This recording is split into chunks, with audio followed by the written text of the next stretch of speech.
Ang kwento ni Tomby. Ang kwentong ito ay hango sa totoong buhay. Mula ito sa isa nating tagapakinig na itago na lang natin sa pangalang Seth. Taong 2002, probinsya ng Romblon. Ano bang klaseng bahay ito? Walang pagkain, walang kape. Bahay pa ba ito? Wika ni Tatay Luis. Pasuray-suray pa ito habang dinuduro ang anak na menor de edad pa. Tay naman, wala na tayong bigas. Wala ka rin namang iniwan sa akin na pera para makabili ng pagkain. Tugon ni Seth. O eto, bilisan mo't bumili ka na at magluto. Nagugutom na ako Ayoko ng babagal-bagal. Utos ni Tatay Luis. Hinagis nito ang tig-100 pera na panalo niya sa sugal. Nanginginig sa takot na dinampot ni Seth ang mga pera at tumakbo sa bilihan. Mabilis itong kumilos dahil alam nito ang sasapitin kapag nagalit ang ama. Nag-iisang anak si Seth ng mga magulang. 6 na taong gulang pa lamang siya nang mamatay ang ina. Maagang namulat sa kahirapan ang binata lalo pat ang kasama sa tahanan ay amang lasinggero. Ngunit hindi namang ganun dati si Tatay Luis. Responsable at maalaga itong haligi ng tahanan. Sa katunayan, dati itong albularyo ngunit nagbago ang lahat ng mamatayang asawa dahil sa pagtulong sa ibang tao. Buhat ng mamatayang ina, naging miserable na ang buhay ng mag-ama. Tinalikuran ni Tatay Luis ang tungkulin. Maging ang nag-iisang anak ay hindi niya naasikaso. Madalas itong bangag dahil sa alak. Kapag hindi nakukuha ang gusto ay nagwawala ito. O hindi naman kaya ay binubugbog ang anak. Ngunit kahit ganon si Tatay Luis at takot sa kanya ang binata. Mahal pa rin ito ang ama. Naiintindihan ni Seth ang sakit na nararamdaman ng ama lalo't nang namatay ang ina. Wala man lamang nagawa si Tatay Luis dahil wala ito sa tahanan. Tumutulong ito sa karatig baryo ngunit sariling asawa. Hindi niya nailigtas. Mabuti na lamang nakaligtas ang binata dahil nakapagtago ito at bago pa siya mahanap. Dumating na ang ama. Ang pangyayaring yun ang nagpahirap sa buhay ni Seth. Ngunit patuloy pa rin itong naging matatag sa buhay. Tay, kakain na ho. Nagluto po ako ng nilagang baboy para makahigop ka po ng sabaw. Para kahit papano, matanggal ang hilo mo. Wika ni Seth. Inihain ito ang niluto at binigay sa ama. Kagad naman itong kumain at matapos ay umalis muli at bumalik sa inuman. Dahil sa sitwasyon ng binata, hindi na ito nakapag-aral pa. Ngunit ang kahirapan ay hindi naging hadlang para kay Seth. Nang magbinata ito, lahat ng trabahong maaaring pasukan. Sinubok nito hanggang sa nakuha na tagapagbantay sa isang malawak na lupain. Sapat naman ang kinikita ng binata upang matustusan ang kanilang pangangailangan sa araw-araw. Madalas natutulog ang binata sa maliit na kubo sa lupain na binabantayan. Ngunit paminsan-minsan, dumadalaw ito sa tahanan para ipagluto ang ama. Anak, may pera ka ba dyan? Pairam naman ako kahit magkano. Wika ni Tatay Luis. Saan mo naman po gagamitin, Tay? Nag-iipon po ako ng pantubos dito sa lupa natin para hindi makuha ng iba gawa ng ibinenta mo. Tugon ni Seth. Ano pa bang bibilhin ko? Di lang panog. Yun lang naman ang kasiyahan ko, anak . Muling wika ni Tatay Luis. Pero tay, halos araw-araw ka na pong umiinom.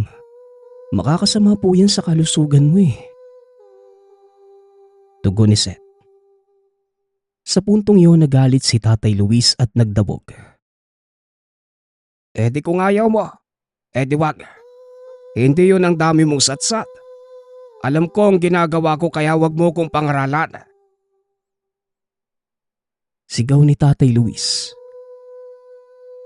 Tay, nag-aalala lang naman ako sa kalusugan mo. Kaya huwag ka naman sanang magalit sa akin. Hindi naman ako nagdadamot sa inyo ah. Sinasabi ko lang po ang napupuna ko.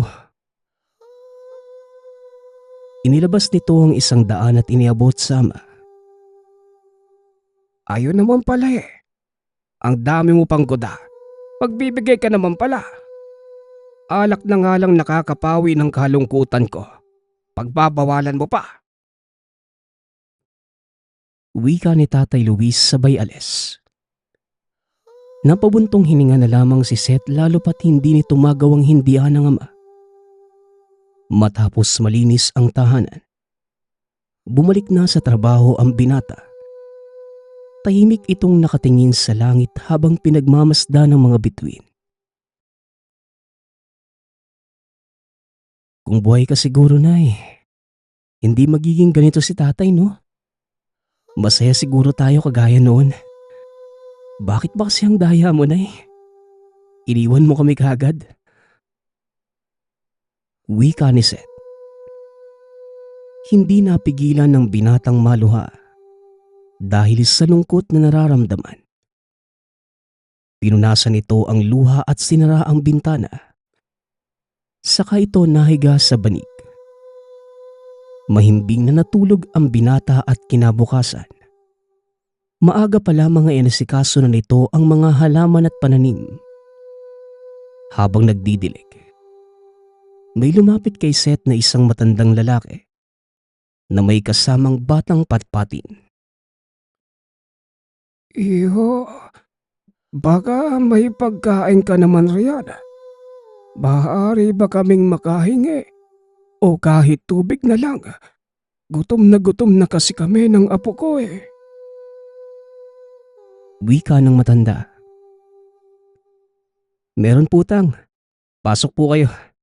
Ipaghahain ko kayo ng makakain. Tugon ni Seth. Inalalayan pa nito ang matanda maging ang bata. Nang mapaupo sa silya kagad na naghain ng makakain ng dalawa ang binata. Labis naman ang pasasalamat ng dalawa sa kabaitang taglay ni Seth. Matapos kumain ay umalis na ang dalawa at nagpaalam. Ngumiti naman ang binata at pinabaunan pa ang dalawa ng makakain. Matapos ang pangyayaring yon, muling umuwi sa tahanan si Seth. Inabutan nito ang ama na naglilinis ng kanilang tahanan.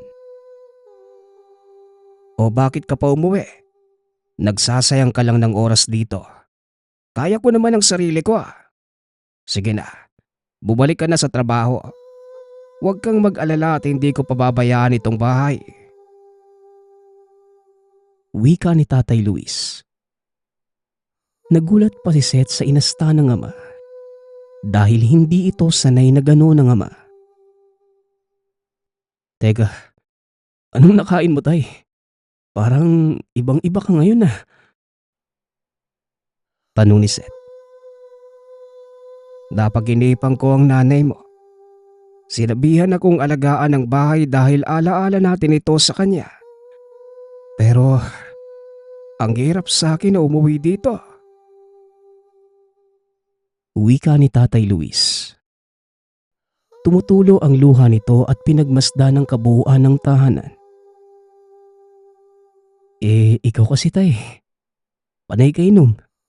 Kaya yan, dinalaw ka tuloy ni nanay sa panaginip. Wika ni Seth. Natahimik na lamang ang ama sa sinabi ng anak. Bakit ba kasi wala ko nung panahong kailangan niyo ko? Buong buhay ko sinisisi ang sarili ko sa nangyari. Tapos napabayaan pa kita. Bakit ba? Ngayon ko lang ito napansin. Tugon ni Tatay Luis. Hindi naman yun ang mahalaga, Tay. Ang importante, nakita mo yung mga kamalian mo. Marahil sa haba ng panahon na sinusubukan mong sirain ang buhay mo, unti-unti ding humilom yung mga sugat. Wika ng binata. Natahimik si Tatay Luis. Napagtanto nitong tama ang sinabi ng anak. Nagyakapan ng mag-ama at kapwa naging emosyonal ang mga ito. Matapos ng araw na yon, inayos ni Tatay Luis ang sarili. Bumawi ito sa anak at naghanap ng trabaho. Nagtulungan ng dalawa para mabawi ang kanilang bahay at lupang naibenta noon ni Tatay Luis. Kalaunan, nakapag-ipon ng mga ito at muling naibalik sa kanila ang titulo ng lupang muntikang mawala. Nagpatuloy sa pagtatrabaho sa binabantayang lupa si Seth. Isang gabi, habang natutulog, nakarinig ng malakas na tunog si Seth na parabang mula sa pagsabog. Kagad itong lumabas at dito nakita ang nasirang lupain. Ngunit wala namang naaninag ang binata na kahinahinala. Kaya hinayaan niya na lamang ito at sinabi sa amo kinabukasan. Hindi naman nagalit ang amo ni Seth. Pinalinis na lamang ang nasirang lupain. Habang naglilinis ang binata, napansin niya ang isang makinis na bato. Kagad niya itong dinampot at sa hindi kalayuan, nakakita itong muli ngunit magkaiba ang kulay ng dalawang bato. Ang isa ay kulay ginto, samantalang yung isa naman ay kulay puti. Ibinulsayo ng binata at tinabi sa pag-aakalang ginto at pilak. Nagpatuloy na ito sa ginagawa at nang matapos ay nakatulog ito. Pasado 6:00 na ng gabi nang magising ang binata. Kaya naman hindi na ito nakadalaw pa sa ama. Kumain si Seth at matapos ay inaliw nito ang sarili. Hanggang sa makaramdam siya ng antok. Kagad na natulog ang binata ngunit nang sumapit ang hating gabi, nakarinig ng ingay si Seth. Tila ba nagtuturoan ng mga ito. Dalihan mo. Gisingin mo na siya para makapagpakilala na tayo. Wika ni Banak. Ikaw na. Tsaka, pwede naman sa ibang araw. Mukhang pagod na siya eh. Tugon ni Naba. Ibang araw? Paano kung mapagkamalan niyan na ginto at pilak ang mga mutya? Anong gagawin natin? Tanong ng isa pa. Napabuntong hininga si Naba at kagad ginising ang natutulog na binata. Nanlaki ang mga mata ni Seth nang makita ang dalawa. Nakangiti pa ang mga ito at kumakaway pa si Naba sa bintana. Napabalikwa sa higaan si Seth at binato ng unan ang dalawa. Sino kayo? Paano kayo nakapasok dito? Tsaka anong kailangan nyo? Tanong ni Seth. Kumalma ka nga. Ako si Banak. At ito naman si Naba. Kami ang gabay ng dalawang mutsyang nakuha mo kanina. Tugon ni Banak. Mutya? Ano yun? Teka, panaginip lang to. Gumising ka nga, Seth. Bilisan mo! Wika ni Seth sa sarili sabay sampal sa pisngi. Nilapitan naman ito ni Naba at pinitik sa noo ang binata. Dito napagtanto ni Seth na hindi siya nananaginip. Hindi kami masama. Ikaw ang aming napili bilang tagapangalaga ng dalawang mutya. Dahil nakita namin na isa kang mabuting tao. Busilak ang iyong puso kaya karapat-dapat ka bilang tagapangalaga ng mutya. Wika ni Naba. At isa pa, kami rin ang matanda at batang patpati na tinulungan mo kaya naman binabati ka namin, Seth. Dahil mula ngayon, Kami ni Naba ang makakasama mo sa lahat ng oras at kapag kailangan mo ang aming tulong, darating kami. Wika ni Banak. Natulala na lamang ang binata sa sinabi ng dalawang gabay. Hindi ito makapaniwala sa nangyayari. Teka, pwede bang dahan-dahan lang ang pagpapaliwanag? Hindi ko maintindihan eh. Tsaka, gabay? Ibig sabihin, hindi kayo mga tao? Tama ba ako? Nakuha mo. Dapat ganyan mabilis makaintindi. Bawal kang tumanggi dahil nasa iyo na ang dalawang mutya. Hindi na nakatanggi pa ang binata at malugod na tinanggap ang responsibilidad na inatang sa kanya. Kinabukasan, maaga pa lamang ay ginising na ng dalawa si Seth.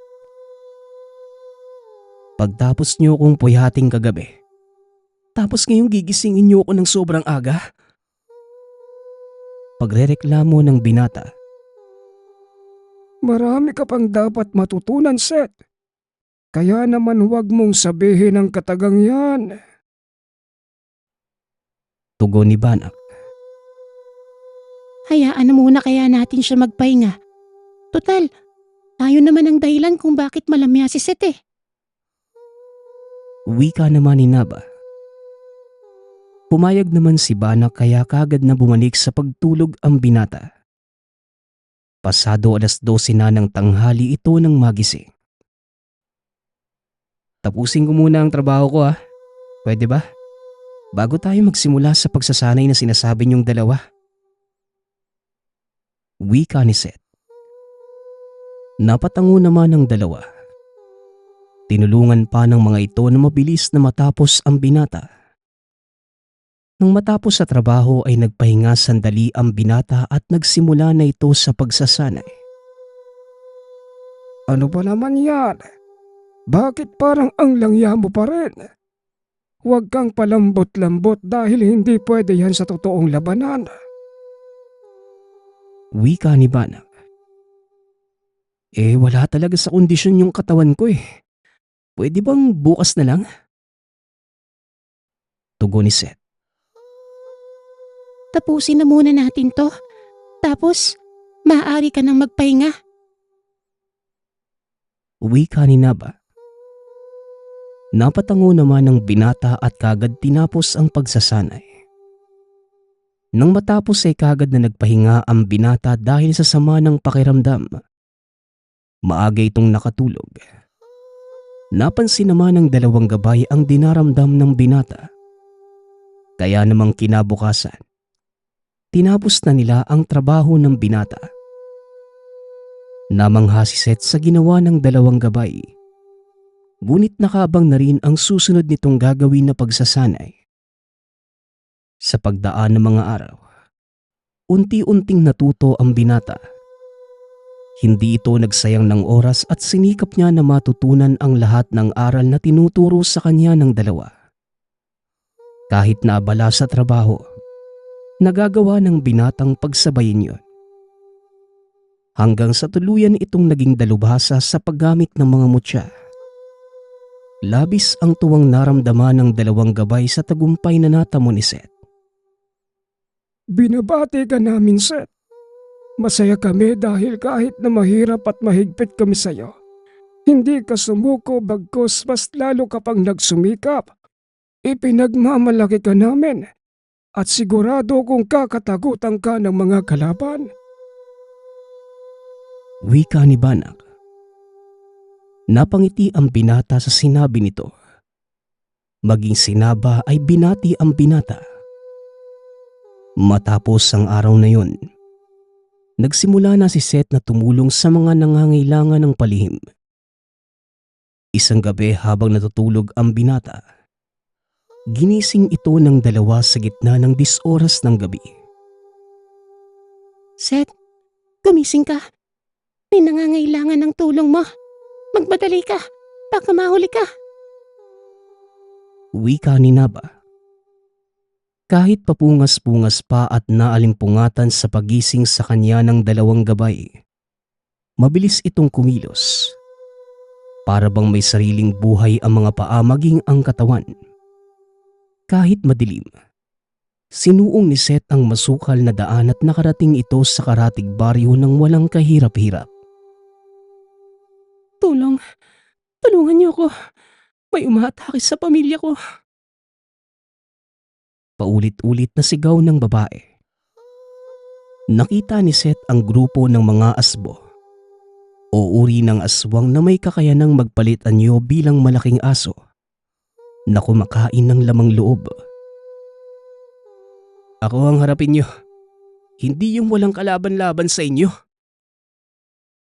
Wika ni Seth. Sa puntong yon nakuha ng binata ang atensyon ng mga asbo. Sugurin natin ang pakilamerong yan. Kunin din natin ang lamang loob at pagparte-partihan natin. Wika ng isang asbo. Akmang susugurin na ng isa sa mga ito ang biktimang babae. Dilapitan nito ni Seth at kinalaban ang mga nilalang. Napakaraming asbo ang kinalaban ng binata kasama na roon ang isang matandang babaeng namumuno sa kanila. Tawagin na lang natin ito sa pangalang Lorena. Naubos ang mga kasamahan ng matandang asbo at ito ang siyang natira sa kanila. Hindi makapaniwala si Lorena sa pinamalas na galing sa pakikipaglaban ng binata. Gayunpaman, hindi ito nagpatinag. Inatake nito si Seth ng biglaan at mabuti na lamang nakaiwas ang binata. May tangan na mutya ang asbo na yan, Seth. Mag-iingat ka sa iyong kilos. Kaya kanyang mapaslang. Babala ni Banak. Tanging si Seth lamang ang nakakakita at nakakarinig sa dalawa. Hindi naman natin siya pababayaan. Pag alam naming agrabyado ka, tutulong naman kami. Wika ni Naba. Nagsimulang maglaban ang dalawa. Kagaya ng sinabi ng dalawang gabay, malakas nga si Lorena. Nagawa pa nitong masugatan ang binata kaya namang mabilis na kumilos sila Banak at Naba. Naging isa ang gabay at sumanib sa katawan ni Seth. Kaya naman hindi na kontrolado ng binata ang katawan. Unang umatake si Naba. Mabilis ang kilos nito at malakas na sinipa ang muka ng asbo. Sumunod naman si Banak. Sinuntok nito ang tiyan ni Lorena dahilan para mapasuka ito ng dugo. Nang makita ang mahina na ang kalaban, hinayaan na ng mga ito na si Seth ang tumapos kay Lorena. Pakiusap, huwag mo akong patayin. May mga anak akong naghihintay sa akin. Pagmamakaawa ni Lorena. Huwag kang padadala sa paawa ng asbo na yan. Taktika lamang niya yan para makatakas. Wika ni Naba. May pamilya rin yung pinatay niyo ah. Dinamay niyo pa yung walang kamuang-muang na bata. Wika ni Seth. Sinaksak nito sa leeg si Lorena hanggang sa nawalan ito ng buhay. Nanginginig sa takot na lumapit ang babaeng biktima kay Seth. Maraming salamat sa iyo. Utang ko ang buhay ko sa iyo. Wika ng dalagang nagngangalang Adelina. Ginagawa ko lang ang tungkulin ko, Binibini. Magpasalamat ka sa Diyos. Binigyan ka pa niya ng ikalawang pagkakataon para mabuhay. Tugon ni Seth. Matapos sambitin ang mga katagang yon, umalis na ang binata at nagpahinga. Kinabukasan, maagang nagising ang binata at dinalaw ang ama. Oh, ilang araw ka na hindi nagpunta dito sa bahay ah. Abala ka ba sa trabaho mo? Tanong ni Tatay Luis. Opo tay. Marami kasing nililinis doon. Isa pa, malapit na rin mag-Disyembre, nag-iipon po ako. Tugon ni Seth. Ganun ba? Nga pala, nabalitaan mo na ba yung nangyari sa isang pamilya sa kabilang baryo? Tanong ni Tatay Luis. Ano po bang nangyari, Tay? Wala na po akong oras para sa ibang bagay. Sa totoo lamang, alam na ng binata ang sasabihin ng ama, ngunit hindi na ito nagpahalata. Inatake daw ng asbo yung isang pamilya doon. Yung babae lang yung nakaligtas. Ang sabi niya may tumulong sa kanya pero hindi niya nakilala dahil madilim na mga oras na yon. Grabe na talaga ang panahon natin, ano? Wala nang takot ang mga nasa kaliwa na umatake sa mga tao. Naku, kawawa naman sila, Tay.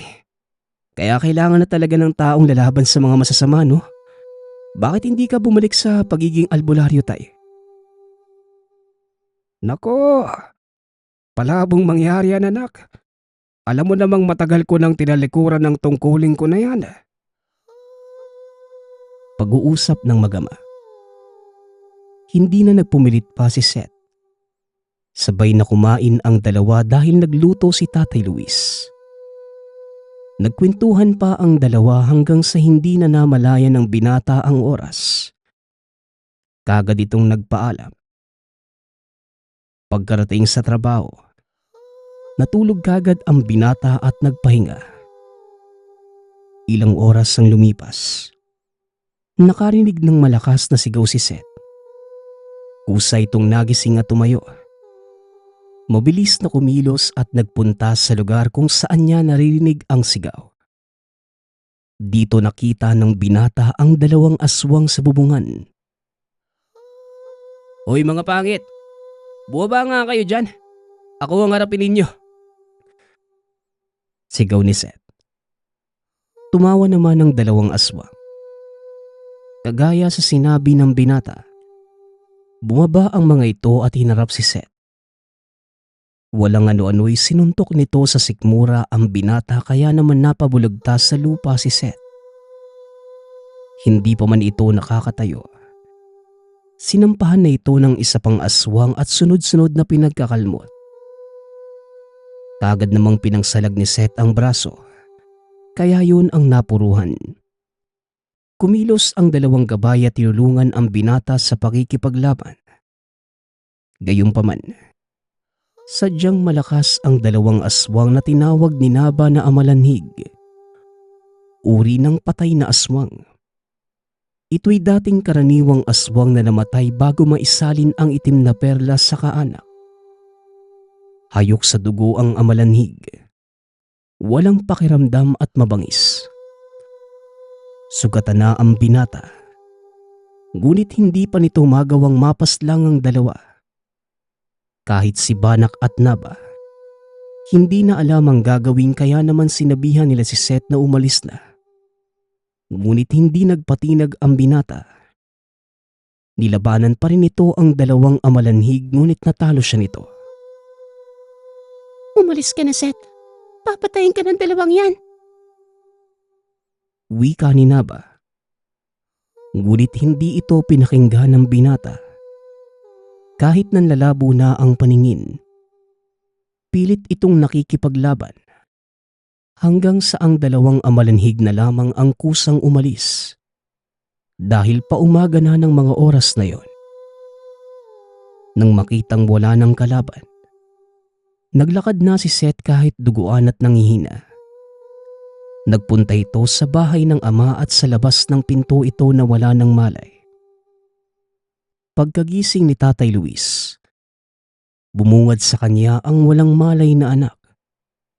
Duguan at puno ng sugat sa katawan. Dali-dali niya itong pinasok at nilunasan ng mga natamong sugat. 3 araw ding nawala ng malay si Seth. At nang magising ito ay bumungad sa kanya ang nag-aalalang ama. O Seth, ano bang nangyari sa'yo? Bakit ka sugatan at duguan? Tanong ni Tatay Luis. Napatingin naman ng binata sa dalawang gabay. Humingi ng permiso dahil sasabihin na nito ang lihim sa ama. Atay, ako po yung tumutulong sa mga kabaryo natin. Pati sa mga karatig na labanan yung mga nasa kaliwa. Kaya ito nangyari sa akin eh. May nakalaban po ako na 2 amalanhig. Wika ng binata. Hindi naman nagalit ang ama nito bagkus sinabihan pa siya ng dagdag kaalaman. Labis na nagpasalamat si Seth dahil matapos na muntik na siyang mamatay. Bumalik sa pagiging albularyo si Tatay Luis. Nagsanib puwersa ang mag-ama. Gamit ang kani-kanilang tangan na mutya at nilabanan ang mga aswang. Unti-unting nanumbalik ang katahimikan sa baryo nila Seth, maging sa mga karatig baryo. Hanggang sa isang araw, nakarating sa mag-ama ang balitang pananalakay ng mga amalanhig sa iba't ibang baryo. Ihanda mo ang sarili mo, anak. Susugod tayo sa kuta ng mga amalanhig. Wika ni Tatay Luis. Teka, alam mo tayong kuta nila? Bakit ngayon mo lang sinabi? Tanong ni Seth. Kagad namang pinaliwanag ni Tatay Luis sa anak ang rason. Naunawaan naman yun ng binata. Inihanda ng mag-ama ang kanilang sarili at sumugod ang dalawa sa kuta ng mga aswang. Hindi naman makapaniwala ang mga amalanhig na makita si Tatay Luis. Aba, nagkita tayong muli, Luis. Ito na ba ang anak mo? Binatang binata na. Mabutit nakaligtas ka noon at hindi ka nagaya sa iyong ina. Wika ng tumatayong pinuno na si Pablo. Kagad namang nakilala ni Seth ang kaharap. Ito mismo ang aswang na pumatay sa ina. Wala nang paligoy-ligoy. Kagad nang sinalakay ni Luis at Seth ang mga amalanhig. Alam na ng binata kung paano mapapaslang ang mga aswang na patay na. Hanggang sa nagawa ng mag-ama na mapaslang ang mga kasamahan ni Pablo. Hindi ito makapaniwalang nagawa yun ng mag-ama. Lalo pat ngayon lamang muli sila nagkita ni Tatay Luis. Sa wakas, pabibigyan ko na ng hustisya ang pagkamatay ng aking asawa. At isusunod na kita sa mga kalahi mo. Ihahatid kita sa impyernong dapat mong kalagyan. Sigaw ni Tatay Luis. Sabay na umaatake ang mag-ama kaya naman narito si Pablo kung sino ang uunahin. Hanggang sa nagpa siya ito na unahin si Seth sa pag-aakalang kaya niya ito. Ngunit nagkamali ang pinuno ng amalanhig. Isang malakas na suntok ang pinakawala ng binata. Tinamaan sa panga si Pablo at sa lakas ng atake ay natanggal ang lahat ng ngipin nito. Hindi pa man nakakabawi. Inapakan ni Tatay Luis ang dibdib ni Pablo kaya naman hindi nito nagawang makatayo. Kinuha ni Tatay Luis ang punyal na ginamit noon ni Pablo sa pagpatay sa asawa. Itinarak yun ni Tatay Luis ng paulit-ulit sa puso ng amalanhig. Sabay gilit sa leeg nito. Nang mailuwa ang itim na perlas, kagad itong dinurog ni Seth kaya naman tuluyan itong nawalan ng buhay. Nang maubos ang lahi ng mga amalanhig, sinunog ng mag-ama ang kuta ng mga ito at tuluyang umalis. Nagtagumpay ang dalawa sa kanilang layunin. At mula ng araw na yon, naibalik ang katahimikan sa lugar. At nabansagan ng dalawa na mag-amang manunugis. Ang susunod nating kwento ay mula sa isa nating tagapakinig. Naitago na lang natin sa pangalang Doro. Walang eksaktong taon. San Dionisio, Iloilo. Si Doro ay isang magsasaka, habang si Matias naman ay mananggete ng tuba. Mula pagkabata ay sanggang dikit na ang dalawa at maagang naulila Kaya napagpasyahan na magsama na lamang sa iisang tahanan. Pare, mag-agahan ka muna ha. Maaga ako ngayon. Pupuntahan ko muna yung saka ni Goyo. Kahapon pa yun nagpapatulong eh. Hindi ko naman maiwan yung ginagawa ko. Wika ni Doro. Sige pare, ako na muna ang bahalang magluto. Magbaong ka ha. Baka hapunin na kayo ng tapos. Wala man lang laman yung tiyan mo pare. Mahirap magkasakit ngayon ha. O eto, baunin mo to. Konting saging lang yan at tinagang kamuting kahoy. Para kahit papano, makatawid ang araw nyo ni Goyo. Tugon ni Matias. Nako, salamat sa pag-aalala pare ha. Siya nga pala, Inumaga ka na yata sa panananggot ah. nagising ako kaninang madaling araw. Wala ka pa sa higaan mo. Hindi na din kita nakasama sa hapunan. Baka hindi mo lang ako napansin. Tsaka malalim na ang gabi nang makauwi ako. Ang tagal binigay ni Aling Marina yung bayad ng tuba eh. Yung inatid ko kagabi. Pag-uusap ng magkaibigan. Halos hindi na nagkikita ang dalawa. Abala si Doro sa palayan sa umaga, habang si Matias naman ang abala sa hapon sa pangungulekta ng tuba. Maliit lamang ang tahanan, ngunit itinuo ng dalawa ang oras sa obligasyon na minanapa sa mga pumanaw na magulang. Hindi pa sila nagkakapamilya dahil may pagkapihikan sa babae ang dalawa. Natapos ni Doro ang mga kailangan ng mas maaga sa inaasahang oras. Kaya nagpa siya na itong umuwi ng tahanan. Nadatnan niya na may kung anong ginagawa ang kaibigan. Sa pagmamasid, nakita ni Doro na may pinapahid sa katawan ng kaibigan. Naisip niya na baka masakit lang ang katawan nito sa maghapong pagtatrabaho. Ngunit nagmamadaling umalis ang kaibigan na walang suot. Bitbit ang kawit ng tuba. Ikinurap ni Doro ang mga mata at nakita niyang nag-iba ng anyo ang kaibigan habang papalayo ng tahanan. Ngunit sa kanyang pagdilat, wala na roon ang kaibigan. Kaya hinayaan na lang niya ito at kagad naghanap ng pagkain sa kusina. Baka gutom lang kaya kung ano-ano na ang nakikita. Pagpatak na madaling araw, hindi pa rin dinadalaw ng antok si Doro. Isa pa hinihintay niya si Matias. Biglang napabalikwas ng higa si Doro nang makarinig ng paghangos. Nangilabot ito at nagtalukbong ng kumot. Naramdaman niyang papasok ng tahanan ang tunog. Pumasok sa kwarto ng kaibigan.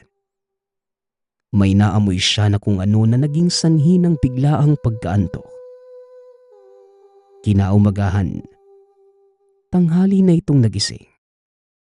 Naamoy niya na may masarap na pagkain sa kusina. Nang puntahan niya ito, nakita niya ang kaibigan na abala sa pagluluto. O pare, saan ka galing kagabi? Hinihintay kita eh. Yayayain sana kitang pumunta sa bahay ni Nagoyo. Dadating daw yung misis niya galing ibang bansa eh. Tsaka maaga din ako natapos. Wika ni Doro. Ganun ba? Naghintay ako ng bayad ni Aling Marina sa tuba kahapon eh. Ginabi na tuloy ako. Tugon ni Matias. Nagtinginan lamang ang dalawa matapos ang paliwanag. Hindi na din nagtanong pa si Doro sa kaibigan sa mga nakita at nasaksihan. Hanggang sa dumaan na si Goyo. Saktong kumakain ang dalawa. Niyaya nila ito at hindi naman tumanggi. Kaya sabay na silang nag-umagahan. Si Goyo ay matalik din na kaibigan ni Doro at Matias. Nagkapamilya nga lang kaya madalang na nilang makasama. Kayong dalawa talaga yung sadya ko. Pero salamat sa pagkain ha. Usap-usapan na sa buong baryo eh. May kung anong nilalang na nangunguha ng lamang loob ng mga alagang hayop. Natatagpuan na lang yung mga hayop na wala ng puso at bituka. Tuyo na at mukhang sinipsip yung dugo. Wika ni Goyo. Anong nilalang naman kaya yun pare? Dapat parondahin nila yung mga tanod eh. Delikado yung ganyan. Alam mo namang maraming kabataan sa baryo natin. Tugon ni Doro. Habang abala sa pag-uusap ang dalawa, nakayuko lamang si Matias. Alam sa sarili na siya ang tinutukoy ng mga kaibigan. Lingid sa kalaman ng mga ito na naipasa pala ng mga magulang ang pagkaaswang. Subalit hindi siya kumakain ng laman ng tao at tanging sa hayop lamang. Hanggang sa umuwi na si Goyo at naiwan ang dalawa na hindi nagkikibuan. Napagtanto ni Doro, may kababalaghang ginagawa ang kaibigan. Gusto niya sana itong kumprontahin, ngunit nagdadalawang isip siya. Mula pa pagkabata ay halos magkadikit na silang dalawa, kaya hindi man lamang sumagi sa utak na may lihim pala ang kaibigan. Napatingin si Doro kay Matias at hindi makapaniwala. Nagdaan ang ilang araw. Maraming mga tanod ang nagroronda. Ngunit bigo ang lahat na mahuli ang nilalang na gumagambala sa lugar. Hanggang sa isang araw, habang kumakain ng agahan ng dalawa. Pare, umaming ka nga sa akin. May tinatago ka ba? Alam mo, halos magkadikit na tayong dalawa eh. Sana naman tapatin mo ko. Wika ni Doro. Alam ko at nababasa ko ang nasa isip mo pare. Nahihiya nga akong magsabi kung ano ang nangyari sa akin eh. Baka matakot ka o baka iwanan mo din ako. Alam mo namang wala na akong pamilya eh. Ikaw lang ang nasasandalan ko. Tugon ni Matias. Nilapitan niya ang kaibigan at naiiyak itong niyakap. Sinabi ni Doro na kahit anong sitwasyon o hamon, magkasama pa rin sila. Kinausap niya ito ng maayos. Merong takot sa loob ni Doro ngunit mas nangibabaw ang kagustuhan na may pag-asa pang matanggal ang sumpa sa katawan ng kaibigan. Hindi ako galit pare o nandidiri sa'yo. Hanga pa nga ako sa tatag mo eh. Alam kong hindi mo naman ako ihayang gawin, di ba? Pwede pa naman siguro yan magamot. May kilala akong magaling na albularyo. Wika ni Doro. Gustuin ko man pare, pero hindi na pwede. Ito ang kahilingan ng tatay ko bago siya pumanaw. May mga aswang na nagagamot, pero maraming wala ng Lunas. Hindi naman ito kagaya ng Yanggaw eh. Pamana itong sinaling kasama ng ritual na pinaloob sa pagkatao ko. Patawarin mo ako sa pagtatago ko sa iyo pare ha. Wika ni Matias. Napabuntong hininga na lamang ang kaibigan. Natatakot man buong puso niyang tinanggap ang paghingi ng tawad nito. Habang lumilipas ang araw, padami ng padami ang namamatay na hayop sa lugar. Halos araw-araw, hindi nawawala ng kaso. Nababahala na si Doro ng panahong yun. Nais man niyang sawayin ang kaibigan, ngunit hindi naman niya magawa. Hanggang sa isang taon ang lumipas, patuloy lamang ang buhay nito kasama ang kaibigan hanggang sa isang araw. Doro, bilisan mo. Tulungan mo ko. Dalian mo. Wika ni Goyo. Anong? Hindi na naituloy ni Doro ang sasabihin nang makita niya si Matias. Wala na itong buhay at bitbit ng isang tao. Wala itong saplot at puno ng putik ang katawan.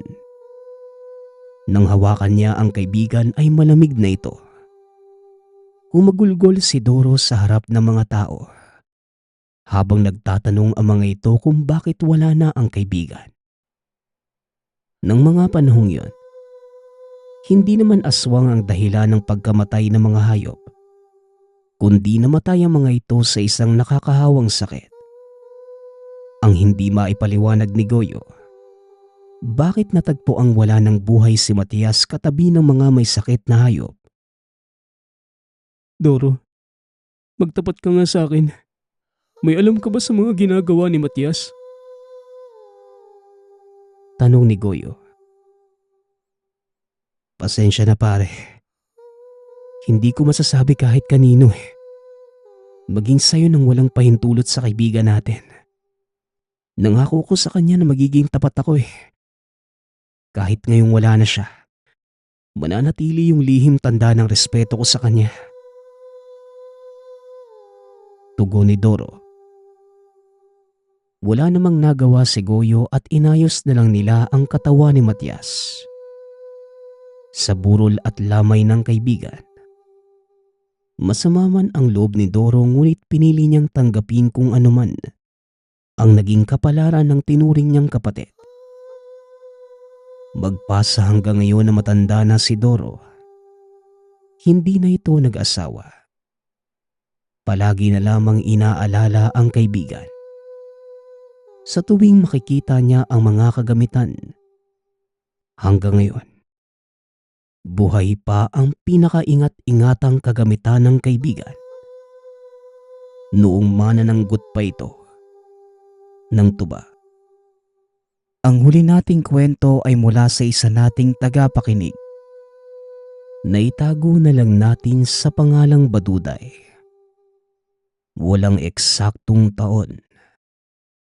Saudi Arabia. Si Baduday ay naninilbihan bilang kadama o katulong sa Saudi. Sa loob ng 10 taong pagseserbisyo, sobrang laking bahay ang kanyang pinapasukan. Meron itong 3 maliliit na anak. Naging maayos naman ang lahat ng mga araw-araw na gawain. Hanggang sa Humanap kami ng makakatulong mo dito sa bahay, Fe. wika ng amo. Salamat po, madam. Aayusin ko na lang po ang tutuluyan ng bagong katulong. Matanong ko lang po, Pilipina po ba siya? Tanong ni Baduday. Oo, Fe. Pero mas bata ng kaunti sa'yo. Kaya naman mas kaya mo siyang maturuan. Ituro mo lahat ng mga dapat niyang malaman dito sa bahay. Tugon ng amo. Maraming salamat po, madam. Kinabukasan dumating na ang makakasama ni Baduday. Nagkakahiyaan pa ang dalawa. Nag-aalangan pa si Baduday kung ano ba talaga ang magiging papel ng bagong katulong. Nahirapan siyang magturo dahil hindi ito marunong maglinis ng bahay. Ginagawa naman niya lahat ng paalala. Nasulatan na din niya ang bawat dingding ng kwarto para mas maalala ng bago. Sa pagdating ng bagong katulong, palaging gera na ang pakiramdam sa tahanan. Nagkakaaway-away na ang magkakapamilya dahil sa mga pagkakamaling nagagawa ng bagong katulong. Ate, hindi ko talaga kaya ang trabaho. Suko na ako. Bakit palagi na lang mali ang ginagawa ko? Wika ng bagong katulong. Natawagin na lang natin sa pangalang Maggie. Ay, paano ba naman? Bakit hindi pumapasok dyan sa ulo mo ang mga tinuturo ko? Hindi lang ikaw ang pinapagalitan, pati ako kaya. Dobling paghalit pa. Pagagalitan ako ni Lola, magsusumbong pa yun sa amo. Kung pwede lang, pinauwi ka na nila eh. Alam mo namang mahal ang binayad nila sa agency para makuha ka. Kaya wala tayong magagawa sa ngayon, kundi pukpukin ka araw-araw para matuto. Papasok na nga ang buwan ng Ramadan eh. Wika ni Baduday kay Maggie. Alam ng dalaga na mas lalong magiging mahirap ang buhay niya dahil kargo nito ang bagong katulong. Isang umaga, nakatanggap siya ng mensahe galing sa amo. Ayon sa liham, maglilinis sila ng sakahan. Ito ay maliit na bahay bakasyonan ng pamilya sa gitna ng wayang na napapalibutan ng mga punong tamor. Maggie, maghanda ka. Mamayang gabi, susunduin tayo ng driver sa kabilang bahay. Maglilinis tayo ng sakahan. Baunin mo kung anong pwede mong baunin, ha? Sakali man na wala tayong mabibilhan doon. Wika ni Baduday. Ate, wala po akong mababaon eh. Kape na lang siguro. Malayo ba yon? Saka tayong dalawa lang. Tugon ni Maggie. Oo, tayo lang. Medyo may kalayuan. Kaya kailangan nating maghanda ng makakain. O siya, ako na ang bahala sa driver mamaya ah. Dadaan na lang tayo ng bilihan. Tugon ni Baduday. Mag-aalas 4 ng hapon sila umalis. Nagbitbit ng baong tubig, kape at tinapay si Baduday dahil alam niyang gugutumin sila sa dami ng lilinisin. Idinaan din sila ng driver sa bilihan para may dagdag baon. Habang nasa biyahe, panayang paalala ni Baduday kay Maggie. Alam niya na maraming nakapaloob na elemento sa lugar. Naramdaman niya ang mga ito nang unang beses siyang dalhin doon at pinalinis mag-isa. Malakas ang pakiramdam ni Baduday lalo na kung may mga elemento sa lugar. Maliit pa lamang ito. Nakakita na siya ng sari-saring elemento noong nasa Pilipinas pa. Muli niyang paalala kay Maggie. Bawal mag-ingay sa lugar na lilinisin. Maggie, papasok na tayo ha. Ang paalala ko, wala tayo sa Pinas. Saka ang lugar na ito, hindi natin alam kung ano ang pwedeng mangyari sa atin. Hindi pa naman usong mga albularyo dito kung nagkataon. Kaya pakiusap lang. Unahin muna natin ang trabaho ha. Wika ni Baduday. Nakakatakot naman dito ate. Mukhang pinapamahayan ng mga multo. At napakatagal na panahon ng huling linis. Tugon ni Maggie. Oo, matagal na nga. Sa isang taon, isang beses lang ito ginagawa. Nagtitipon ng pamilya sa entrada ng buwan ng Ramadan. Dito sa lugar na to'y tinatapos. Muling wika ni Baduday. 2 palapag ang bahay. Kaya inutusan niya si Maggie na sa taas maglinis at siya naman ang bahala sa ibaba. Wala naman masyadong lilinisin sa itaas. At para na din mapadali sila ng hatian ng trabaho. Ngunit hindi nakinig si Maggie sa bili ni Baduday. Habang nagtatrabaho, kanta pa ito ng kanta at sumisigaw pa sa pagbirit. Napapailing na lamang si Baduday. Biglang may kumalabog sa itaas. Madaming nagsisipagtakbuhan samantalang nag-iisa lang naman ang kasama. Hindi na natiis ni Baduday kaya naman inakyat niya ito upang masuri kung ano ang nangyayari. Habang paakyat ng hagdan, bumigat ang pakiramdam niya. Nagtayuan ng mga balahibo. At nang akmang sisilip na ng silid na nililinisan ni Maggie, biglang may kung anong puwersa ang nagbagsak sa pinto at naglak ito sa loob. Napasigaw si Baduday sa sobrang gulat. Maggie, buksan mo ang pinto. Naku, umiinit na ang ulo ko sa babaeng ito. Sinasabi ko na nga ba eh. Ilang beses na kitang sinabihan eh. Wika ni Baduday sa isipan. Habang nag-aalala sa labas, tila hindi siya naririnig ng kasama. Tuloy lamang ito sa pagkanta habang nagpupunas ng mga upuan. Hanggang sa nabuksan na ni Baduday ang pinto. Natigil sa pagkanta si Maggie nang hilahin ito ni Baduday palabas ng kwarto. Nagulat pa ito at galit na galit ang kasama. Doon lang niya nakita na sinira pala ni Baduday ang lock ng pinto. Sa sobrang pag-aalala kung napano na ang kasama sa loob. Ano ba? Kanina pa ako tawag ng tawag sa'yo. Ang sabi ko sa'yo, huwag kang maingay, di ba? Sige na, dalian mo na dyan. Kinakabahan ako sa'yo eh. Wika ni Baduday.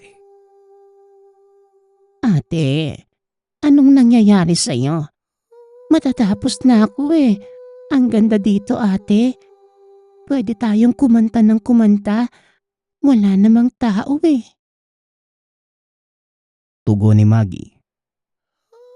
Natatawa pa ito habang pasayaw-sayaw na nagsasalita sa kasama. Inayos nila ang nasirang pinto at natatawa pa si Maggie sa pag-aakalang nagbibiro lamang si Baduday. Pagpatak ng hating gabi, kakatapos na nilang maglinis, napagpasyahan ng dalawang kumain muna bago tawagin ang susunod sa kanila. Habang kumakain, tahimik lang ang mga ito. Biglang may dumaan na may kung ano sa kanilang harapan. Maggie, nakita mo ba yon? Tanong ni Baduday. Ang alin po ate? Ang daming lamok dito. Anong oras po tayo susunduin? Tugon ni Maggie. Maya-maya. Mga 10 minuto nandito na ang sundo natin. Kaya sige na, bilisan mo na dyan. Muling wika ng dalaga. Habang nasa sasakyan, hindi niya maiwasan ang kung anong mabigat na pakiramdam. Bigla niyang hinawakan ng kasama. Nais niya sanang maramdaman kung ano ang nagpapabigat sa kanilang sinasakyan. Nang makarating sa tahanan at may ayos ang mga dala, nauna na si Maggie na matulog dahil sa sobrang pagod. Nagpalit lang ng uniforme ang kasama. Nagtalukbong na ito ng kumot sa higaan. Naglinis na din si Baduday ng katawan para makapagpahinga. Habang pinupunasan ng buhok, may kung ano siyang naramdaman. Yun bang napakaraming yapak sa paligid. Hinahanap niya kung saan ito nagmumula. Ngunit wala namang gising na mga oras na yon maliban sa kanya. Pinatay na niya ang mga ilaw para makapagpahinga na. Bigla siyang nakakita ng anino na tila nakaupo at katabi ng higaan ng kasama. Buong akala niya ay bumangon ito. Magkahiwalay ang kama ng dalawa at may itim na upuan na nasa gitna nila. Sinawalang bahala na lamang ito ni Baduday. Ngunit may humawak sa paa. Napamura ito at nagsalita ng dasal pang proteksyon. Sa sobrang tagal na niya sa lugar, marami na itong natutunan. Katulad ng mga lengguwahe na pwede niyang isambit kung may nararamdamang hindi maganda sa paligid. Turo ito ng dating lola na inaalagaan niya. Naniniwala siya na nagbibigay ng proteksyon ang bawat kataga. Kahit napupuno ng takot, sinikap niyang maging matapang. Hanggang sa naglaho ang mga nakikita niya. Mag-aalas 3 na madaling araw. Nagising si Baduday dahil binabangungot ang kasama. Bumangon siya at napasigaw nang makita na may kung anong nakadagan kay Maggie. Tinakbo niya ang bukasan ng ilaw at nang lumiwanag ang silid. Unti-unting nahinto ang pag-ungol ng kasama. Gigisingin niya sana ito. Ngunit napaisip ang dalaga na tila guni-guni lamang ang lahat. Hindi na niya pinatay ang ilaw at bumalik na sa pagkakatulog. Ate, ang sakit ng katawan ko. Wika ni Maggie. habang niyuyugyog ang katawan ni Baduday. Ha? Bakit? Tanong ng dalaga. Napatigil ito sa pagsasalita habang nakatitig sa kasama. Napuno ng mga kalmot ang buong katawan ni Maggie. May malalalim ngunit meron din namang mababaw. Hanggang sa nakita niya ang malaking kalmot sa likod ng kasama. Pinagpag nila ang higaan. Lahat ng sulok ay binusisi. Dahil baka may kung anong nakasagi sa kasama at nasugat ang likuran. Nilalagnat na rin si Maggie ng mga oras na yon. Kaya minabuti ni Baduday na tawagin na ang amo. Maging ang mga ito ay hindi makapaniwala. Ngunit dahil Muslim, naniniwala sila sa demonyo na kung tawagin ay jinn. Kumuha ito ng holy water ng mga Arabo. Dinasalan ito ng amo at pinainom sa kanya. Sa awa ng ala, nawala ang lagnat ni Maggie. Pinasunog ng amo lahat ng suot ni Maggie ng araw na naglinis sa kabilang bahay. Naikwento ni Baduday ang nangyari. Hindi naman nagalit ang mga ito. Ngunit pinabendisyonan na lamang ang buong tahanan. Lahat ng sulok ay nilagyan ng maliit na radyo. Habang nagsasambit ng pamproteksyon at tumutugtog ang Quran.